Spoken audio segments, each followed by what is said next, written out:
في كام حد كده عايز اوصل له رسالة واقول له بلاش الدين. اتكلم في اي حاجة الا الدين.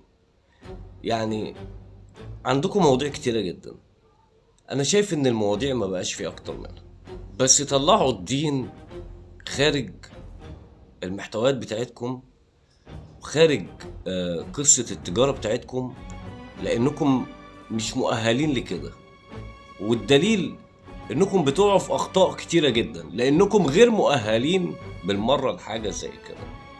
الكارثة مش في ان واحد يجيلك لا يفقه شيء في اي شيء فعرف كلمتين في الدين فيطلع يفتي بيك عليهم، مش دي الكارثة. الكارثة ان بقى في عقول بتسمع البيه وهو طالع بيتكلم في قال الله وقال الرسول جملتين حافظهم،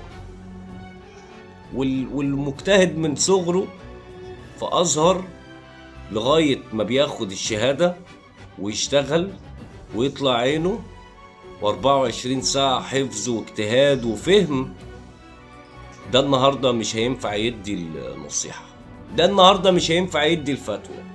أهل الفتوى خلاص لن يصدقوا في الوقت اللي احنا فيه ده. يعني احنا نلف ونرجع لحديث سيدنا النبي صلى الله عليه وسلم عندما قال سيأتي على الناس سنوات خداعات يكذب فيها الصادق ويصدق فيها الكاذب ويخون فيها الأمين ويؤتمن الخائن وينطق فيها الرويبضة. قيل يا رسول الله وما الرويبضة؟ قال الرجل التافه يتكلم في أمر العامة. على ما اظن الراجل التافه ده النهارده متنطور، مع اننا خلاص بقينا بنصدق الكذاب النهارده وبنكذب الصادق، ده طبعا اللي بيمر بينا النهارده. فاحنا بنحاول نلم ايه اللي نقدر عليه، واللي نقدر عليه ان احنا نطلع نقول كلمتين بلاش الدين، ابعدوا خالص عن الدين. الدين ليه ناس فاهمه فيه، مذاكره قوانينه، مذاكره الشريعه، مذاكره السيره، مذاكره كل حاجه عن الدين بحذافيرها علشان خاطر تطلع تدي امر الفتوى. مش عشان حضرتك تبقى قاعد تدخل حد على اللايف يسالك هو انا ما صليتش العصر غير ركعتين دلوقتي مش عارف ايه، لا انت مالكش ان انت تطلع تفتي خالص، ولا تطلع تقول انا، ولا تقول كذا، ولا قلت المره اللي فاتت. الكلام ده كله نبعد عنه، بلاش نتعلق النهارده يعني ايه شماعتين.